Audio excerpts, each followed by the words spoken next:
Well, good evening, folks. This is another Isenhour Speaks Confederate Minute here on a Thursday. Of course, it's kind of rainy here in Old Virginia, and if you don't have a canoe, you can always borrow a boat from somebody, because sometimes you got to need it some of this weather. There's a lot of flooding going on, so everybody be safe out there. Now, we're going to talk about some serious stuff, and then there's some non-serious stuff. An example, the general legislature, I'm not going to talk much about that. We're still in progress of trying to avert disaster with these monuments. But of course, it doesn't look good at this point. But we are still trying to do this. The other thing that we have going on, which is kind of cute, our old friends in Charlottesville, the socialists and stuff in Charlottesville, they're complaining because somebody, and we don't know who, and I'm not accusing anybody of it, somebody took down their slave statue down there, talking about where the slave auction is. And it's got them all in an uproar, and they're all upset saying, this is not right. This is not right. You should not tear this stuff down. Which kind of brings the point of, well, why are you all trying to tear down these statues of Robert E. Lee and Stonewall Jackson, among others? Lewis and Clark and Sacagawea and Mr. Jefferson, etc. So it's kind of funny that when their statues all of a sudden are coming down, and again, I have no idea it's vandalism. I don't support vandalism in any form to anybody doing it. If you're a vandal, you're an enemy of me.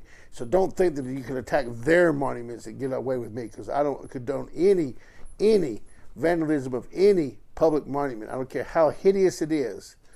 We do not do that. That's not what Americans do.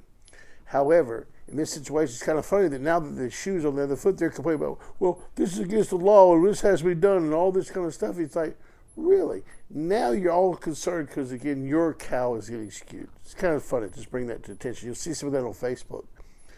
Another thing that we want to talk about is some of the reaction of here in Virginia with the gun lobbyists. Again, we still are going through the gun lobby situation, the Second Amendment sanctuary movement. And on that front, we have some success. There are several senators, Democrats, in the Senate that have bucked these crazy, out-of-control people in the House that have killed some of these bills that are really onerous. Now, they have some that have passed that are just as bad, but they have killed some of them, which is kind of interesting. So keep informed about what's happening in the general legislature. And I want to encourage you all to still call your legislatures. This thing is not over. They still react to what we do. If you call and tell them that you do not like a certain bill and you're a constituent, that goes a very, very far distance, even if it's a Democrat. So do not think for a minute that you're speaking out about this does not make a difference. It does, just as much as your vote does. So I still encourage us to be engaged in the Second Amendment movement, the sanctuary movement. We are winning on some fronts there. Now, for another topic about the veterans here. Folks, we have to realize that when you attack a veteran, it doesn't matter what veteran, Spanish-American War, Vietnam War, World War I, World War II, war between the states, it doesn't matter. A veteran is a veteran. An American veteran is an American veteran. And when you attack their statues or monuments or pillars to their, or graves in many cases, graves to their honor, this is non-American. This is disgusting. And if you are a politician and you're promoting this kind of stuff, you're a wicked individual, such as most of the Democrats in the state legislature. Also, we have an update here for the city of Richmond. They are so excited that the monument bill is going to be destroyed, and it could be. It does not look good at this moment, but at this point, it's not passed into law. But they're so excited that they're going to start having their own committee meetings about what we're going to do, what we're going to tear down, and all we're going to do, this kind of stuff. These people are sick. They are sick individuals. They are sick. And the mayor and his little minions are sick. They're dividing the community for no reason and to do stupid stuff that will not make a difference in the world. They're talking about tearing down some of the statues. They're also talking about reformulating some of the statues and tearing them apart and redoing them. I won't go into the details about that because at this point, they're just talking about it, so we don't know. But I will say that our activity on the monuments are still very relevant. We should support these monuments, all the monuments, all the monuments, all the memorials, because they're to our veterans. What is it that you liberals don't understand the word veteran? Do you? What I'm just saying, you're just so stupid. What do you not understand about a person who gave their life for their community? What is so difficult for you to wrap your little brain around? Why would you want to destroy the statues or the monuments of individuals, in some cases women, not all, obviously. We do have women veterans who've given their lives for this country. We also have all races. We have Black Americans, we have Asian Americans, we have Spanish Americans, we have all kinds of Americans who've laid down their life for this country. Why would you attack any veteran statue? Ask yourself that question. Why would you wake up and do that? How evil do you have to be to do that? These veterans are out there doing things that you're not doing. And if you claim to be a veteran and all this kind of stuff, and you just don't like these statues, well, you're just lying. I don't believe it. Because a veteran who gives their lives, lays down, or gives the opportunity for their lives to be taken in the field of battle, is not likely to dishonor other veterans. All I got to say. So for some of you who say, "Well, I served and all that," I don't know what you served in, but you're wrong if you're trying to take down statues and monuments to other veterans. That's just wicked. That's just wicked wrong. So the other thing I want to talk about briefly that we need to keep informed of, there are several counties that are now forming militias. This is a good thing, and I absolutely concur with it. I don't think I have the health to be a member of a militia, but I certainly support the militias because it's very important that we have a body of individuals who on a moment's notice can come together and protect a community. And that's what a militia is, to protect the community. And it can be a town, it can be a county, it can be a city, it can be all kinds of situations. So I support the movement in many of these sanctuary counties of forming militias to protect the citizens. It's very important. When you start talking about you're going to take people's guns rights away, you kind of get people angry about that. Rightly so, they should be angry. Now, another thing we want to talk about, your responsibility. I was talking to some young men this week. One was 26 and the other is 18. And he informed me that he could not, the 18-year-old could not get a handgun in Virginia. I didn't realize that.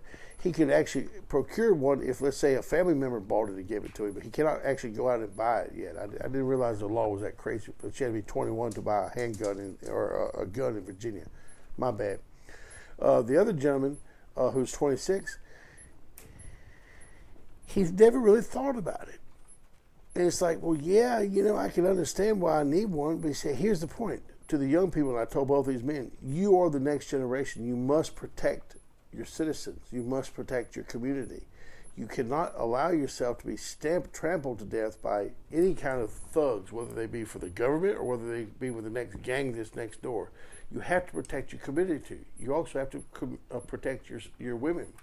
And the young 18-year-old man was talking about how he's dated these young ladies who say, guns are bad. Guns are bad. Guns are not bad, women. In fact, you should have one to protect yourself because that gun equalizes you with an aggressor. So you're always talking about it. You're so vulnerable. Yes, you are. And a woman should be the first out there with a handgun and properly trained to defend herself and her family as we get older. So this nonsense is somehow we're going to just say guns are bad. Guns are bad. Get out of it. Just stop being stupid. And then the second thing I told these young men, and I encourage them to do, read the Virginia Constitution. We've talked about this before, folks. Have you read the Virginia Constitution? Particularly the Bill of Rights, where the gun issues are, and other freedom of speeches and stuff. So, have you done your due diligence? Have you been reading up all these things we've been talking about? Have you been reading the Virginia Constitution? It's not that many pages. You can print it off easily. It's online. It's not hard to do. It's not hard to read. It's very comprehensive. In fact, it's so comprehensive that the governor and his minions that are violating so many different clauses of it, apparently they forgot how to read because it's very clear that what they're doing they cannot do. So they keep pushing the citizens to resist this, and we will resist this. There's going to be a lot of resistance. We also have a lot of resistance coming from all over the states. We have even Pennsylvania's now getting sanctuary counties. Who knew? North Carolina's getting a bunch of sanctuary counties. This stuff is growing up because as citizens, we have to defend ourselves. We also have to defend our communities and our families. This is very important. In today's world, where you could have a criminal just come out of nowhere and do something to you, you have to be able to defend yourself and your family. That's your duty. Whether you're a single mom or whether you're a single dad or whether you're a family, it does not matter. You need to teach your children how to do these things, how to defend themselves and actually defend those that are around them as well.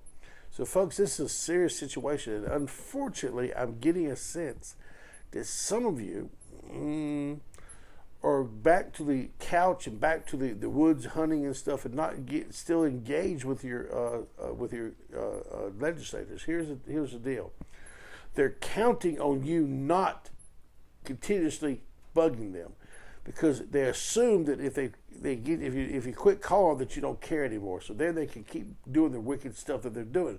But if you call, it makes a difference. If you engage in conversation, it makes a difference. Your presence at the General Assembly during the week is not that hard. It's very easy for you to actually do because you don't have a lot of crowds and stuff. So it's easy to go see your senator or see your delegate, and you can actually be very effective in doing that. It doesn't take that long to do it. The only thing is you cannot go in the Capitol armed. Just be aware that they're going, knives and all that kind of stuff. You can't take them in, pens, all that kind of stuff. So just be smart about it and realize that you're going to go through the metal detector and they're going to, seize anything that in their mind are illegal. So just be smart about it.